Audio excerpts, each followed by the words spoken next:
유하, 안녕하세요. 자, 김쌤입니다. 이번 시간에는 대손 충당금이라고 하는 것에 대해서 한번 알아볼게요. 자, 대손이라고 하는 것은 무엇이냐면, 우리가 상품을 판매하거나 또는 상품 이외의 것을 판매해서 나중에 받기로 한 돈이 있었을 때 그 돈을 항상 100% 회수하면 좋겠지만, 실제로 실무에서는 회수를 못하는 경우가 발생합니다. 그러한 것들을 우리가 대손이라고 합니다. 그래서 대손이라고 하는 것은 대여한 금액에 대해서 못 받아서 손실이 발생했다라고 하고요. 대표적으로 못 받게 되는 돈은 외상매출금 받으러옴 같은 매출 채권이 있고, 또는 상품 이외의 것을 판매했을 때, 또는 돈을 빌려줬을 때 미수금이나 대여금 같은 것이 회수불능이 되었을 때 그러한 손실을 우리가 대손이라고 처리합니다. 그러면 기업에서는 대손이 예상치 않은 대손이 발생하는 것을 좋아하지 않아요. 기말의 결산 시점에 대손 충당금이라고 하는 것을 설정을 하게 됩니다. 대손 충당금이라고 하는 건 뭐냐면, 우리가 기업을 이렇게 운영을 해보니까 매년 외상값 또는 받아야 하는 금액 중에서 몇 퍼센트를 회수를 못하더라. 그러면 미리 자산을 빼놓자. 못 받게 될 거라고 예상하고, 그래서 자산의 차감적인 성격의 대손 충당금이라고 하는 것을 자산의 감소니까 대변에 설정을 하게 돼요. 그리고 대손 충당금을 설정해서 실제로 대손이 발생하면 못 받을 거로 예상했으니까 여기서 미리 빼놓은 것을 상계 처리를 하게 됩니다. 그리고 나서 실제로 못 받게 되는 자산을 감소하게 되는 거죠. 자, 그러면 대손 충당금은 보충법이라고 하는 것을 사용을 하고 있는데요. 대손 충당금은 매년 설정을 하게 돼요. 매년 매출 채권이나 또는 대여금이나 미수금의 몇 퍼센트를 설정을 하게 되는데, 그러면 대손 충당금 작년에 10만 원을 설정을 했는데 실제로 못 받게 된 돈이 8만 원이 되었어요. 그러면 대손 충당금이 2만 원이 남은 거죠. 근데 내년에도 못 받게 될 금액을 예상을 해보니까 10만 원을 또 못 받게 될 것 같아요.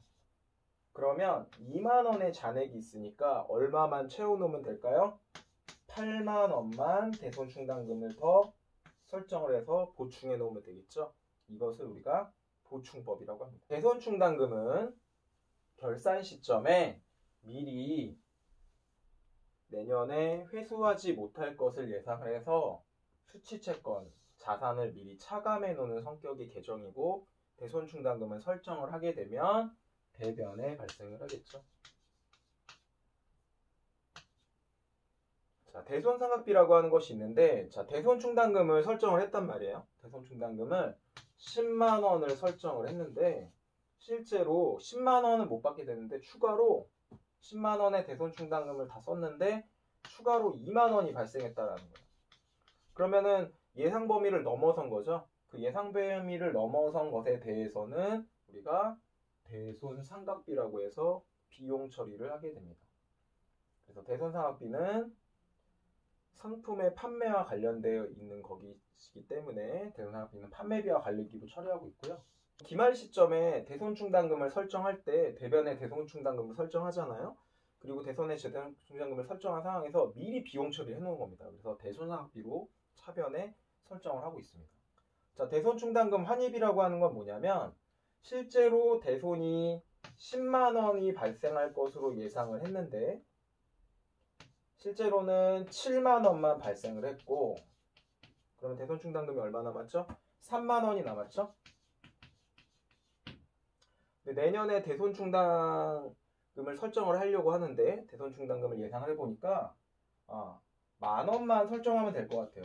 그럼 오히려 대손 충당금이 만 원만 설정하면 되는데 3만 원이 이미 설정이 돼 있기 때문에 2만 원이 남게 되죠. 마이너스 2만 원이 되죠. 그럼 이 얘기는 뭡니까?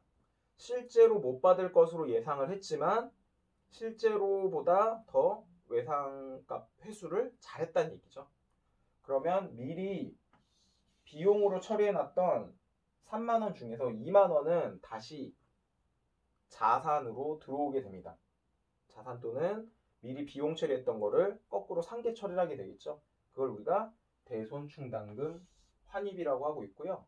대손충당금 환입은 수익이라는 개념보다는 판매비와 관리비를 미리 대손상업비로 빼놨는데 이 손실로 발생할 것을 다시 돌려준다라고 해서 오히려 비용이 내년에는 감소하게 된다라고 해서 판매비와 관리비에 차감 계정으로 쓰게 됩니다. 대손충당금 환입은 매출 채권에 대해서 오히려 회수를 잘했을 때 대손충당금 환입으로 설정을 하고요. 기타의 대손충당금 환입이라고 하는 것은 매출 채권 외에 미수금 또는 대여금을 실제보다 회수를 잘했을 경우에 영업의 수익으로 처리를 하고 있어요. 자, 첫 번째는 대손의 예상액. 그러니까 대손이 내년에 얼마나 발생할 것인지 결산 시점에 예상액을 먼저 구해야 돼요. 자, 대손의 예상액은 지금 현재 우리가 외상값으로 남아있던 매출 채권 또는 기타 채권의 잔액에서 대손율을 곱해서 구합니다. 예를 들면 외상 매출금이 올해 회수하지 못한 금액이 100만 원이 남아 있었는데 한 5년간 외상 매출금의 1% 정도는 못 받더라 라고 이제 예상을 하면 올해는 대손율이 1%가 되는 거죠. 그러면 100만 원의 1%를 내년에 못 받을 것으로 예상되기 때문에 내년에 대손 예상액은 만 원이 되겠죠. 이렇게 해서 대손의 예상액을 구할 수 있겠죠. 자, 그러면 만 원을 못 받을 것으로 내년에 예상이 되는데 보충법에 의해서 대손충당금을 설정한다고 했습니다. 그러면 대손충당금 잔액이 얼마 남아있는지를 확인해 봐야 돼요. 대변의 대손충당금 잔액을 살펴보니까 대손충당금 잔액이 3,000원이 있었던 거예요. 그럼 작년에 대손충당금으로 잡아놨던 것 중에서 3,000원을 회수를 잘했다는 얘기죠. 그러면 내년에는 만 원이 만 원을 잡아야 되는데 3,000원이 있으니까 얼마를 보충해주면 되겠어요? 7,000원에 보충을 해주면 대손충당금을 보충을 해주면 내년에 기존에 있던 3,000원과 7,000원이 합쳐져서 만 원의 대손충당금이 설정되게 되는 거겠죠. 그래서 대손충당금을 추가 설정하는 금액은 먼저 대손의 예상액 만 원을 구해서 기말의 대손충당금 잔액을 빼게 되면 나머지 추가로 설정하는 금액을 구할 수가 있습니다. 자, 공식으로만 보니까 잘 안 와닿지만 실제로 대손충당금을 설정하는 분계를 한번 해볼게요. 자, 12월 31일 외상매출금 잔액이 50만 원 있었는데 1%의 대손율을 예상하고 있어요. 그래서 대손충당금을 설정하는 문제입니다. 자, 근데 기말에 잔액이 3,000원 있어요. 자, 50만 원에 대해서 1%를 못 받게 될 것으로 예상하기 때문에 대손의 내년 예상액은 50만 원의 1%인 5,000원입니다. 근데 5,000원 중에서 3,000원은 이미 잔액이 있었죠. 그럼 얼마를 보충해 주면 돼요? 3,000원을 5,000원으로 만들어줘야 되니까 5,000원에서 3,000원을 뺀 나머지 2,000원이 대손충당금의 추가 설정액이 되겠죠. 그럼 대변에 이미 대손충당금 외상매출금에 대한 대손충당금은 3,000원이 있었기 때문에 2,000원을 더 늘려줘서 대손충당금은 2,000원이 늘어나서 5,000원이 될 거고 차변에는 결산 시점에 미리 대손 삼각비라고 하는 비용 처리를 미리 한다는 얘기죠. 자, 문제를 풀어보니까 좀 이해가 되시죠? 자, 그러면 대손충당금을 설정할 때 오히려 잔액보다 예상되는 금액이 더 적다면 그러한 경우입니다. 자, 50만 원에 대해서 1%의 외상매출금 대손율로 대손충당금을 설정하는데 잔액이 8,000원이 있었네요. 그럼 대손 내년에 예상되는 금액은 얼마를 만들어 놓으면 돼요? 50만 원의 1%인 5,000원을 대손충당금으로 설정해 놓으면 되는데 이미 8,000원의 대손충당금 잔액이 있었죠. 그럼 5,000원에서 8,000원을 빼게 되면 오히려 3,000원의 대손충당금을 줄여줘야 내년에 5,000원의 대손충당금이 설정이 되게 되겠죠. 그러면 대변에 있던 8,000원의 대손충당금 중에서 차변의 3,000원의 대손충당금은 상계 반대편에 써서 3,000원을 줄여주고 그러면 8,000원에 못 받을 것으로 예상됐던 잔액이 있었는데 오히려 5,000원만 설정하면 된다는 얘기는 뭐예요? 작년에 외상매출금 회수를 잘했다는 얘기죠.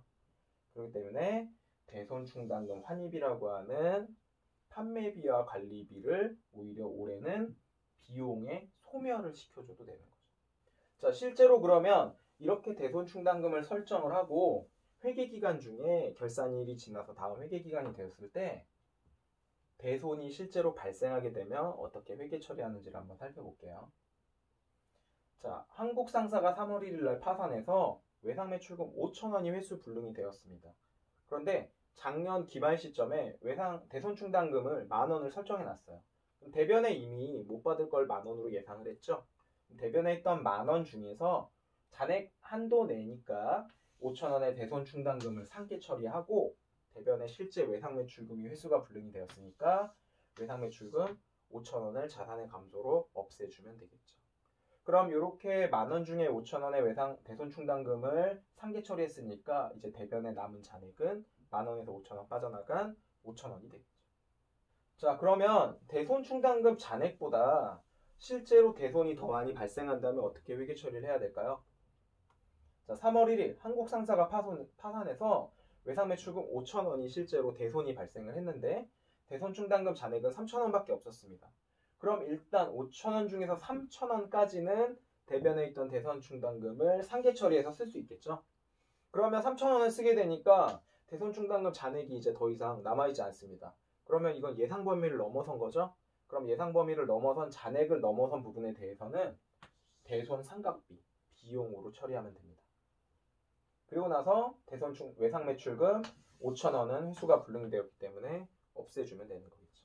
자, 대손을 회수하게 되는 경우도 있어요.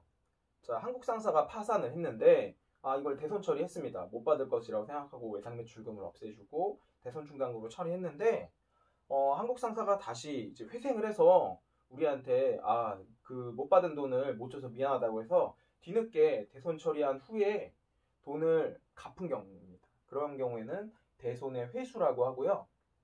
대손의 회수는 전 회계기간이 넘어서 발생한 회수를 처리하는 방법이 있고 이번 회계기간에 발생한 회수를 처리하는 방법으로 나눠질 수가 있어요.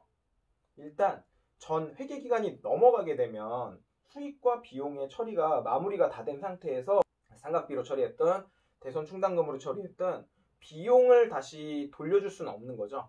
그렇기 때문에 무조건 대손 충당금으로 처리하게 됩니다.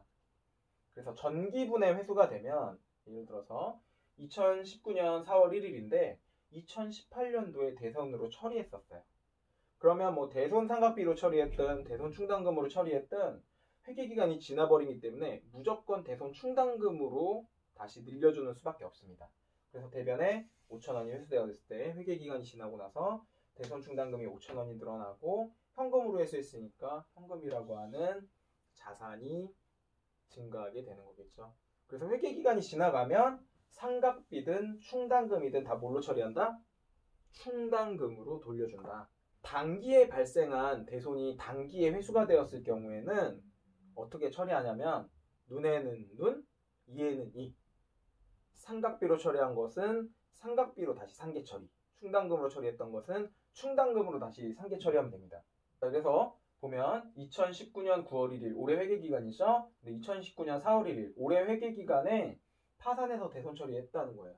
외상매출금 5천원을. 근데 대손에 발생했을 때 대손 상각비 계정으로 처리했었습니다. 그러면 차변에 대손 상각비로 처리했었으니까 대변의 반대편에 상계 처리를 해서 대손 상각비 올해 발생한 것을 다시 소멸시켜줍니다. 그리고 나서 현금으로 회수했으니까 현금으로 증가시켜주면 되죠. 자, 그러면 여기서 문제를 한번 좀 바꿔볼게요. 올해 대손 상각비로는 5천원 중에서 3천원, 대손 충당금으로는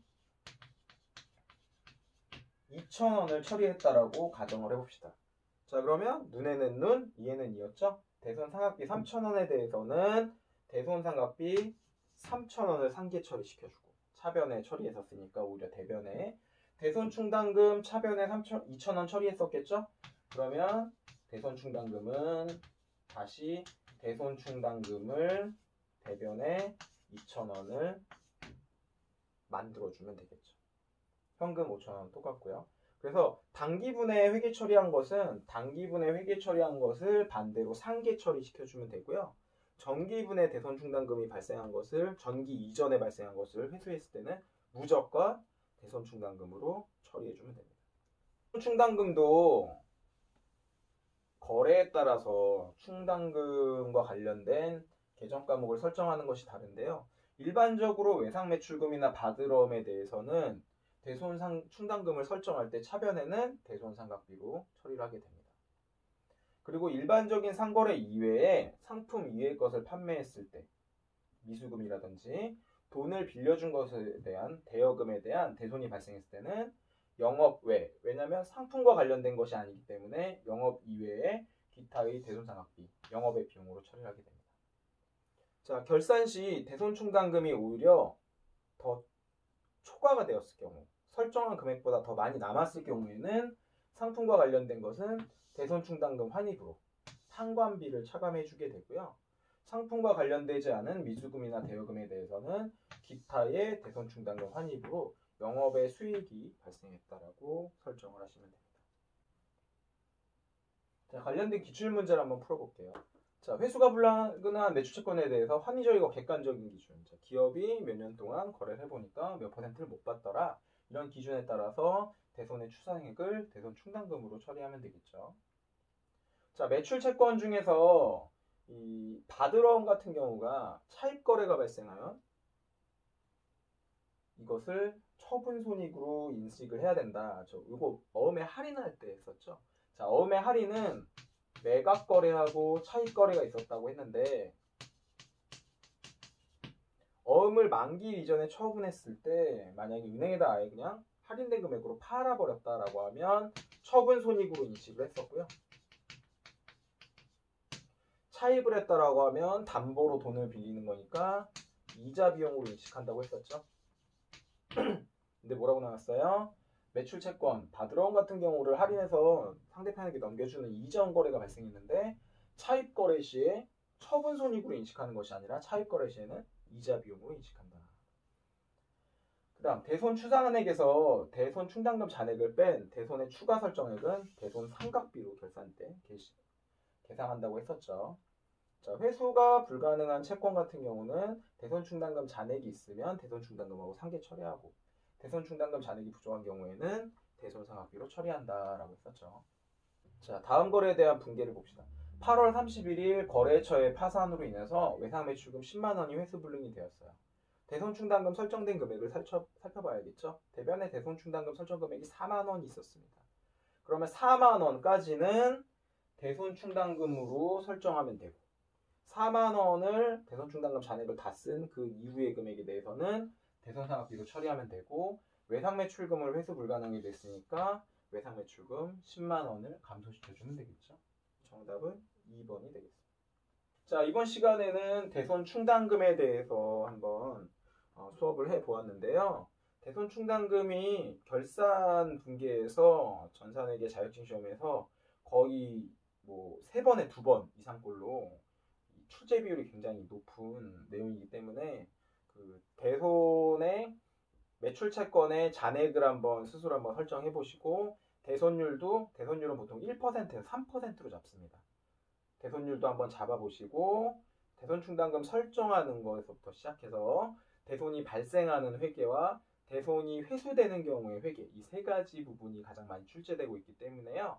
이거를 금액을 한번 실제 설정해서 연습을 해보는 것도 대손 충당금과 관련된 문제를 잘 풀 수 있는 팁인 것 같아요. 자, 다음 시간에는 단기 투자 자산에 대해서 한번 학습을 해보도록 할게요. 고생하셨습니다. 안녕.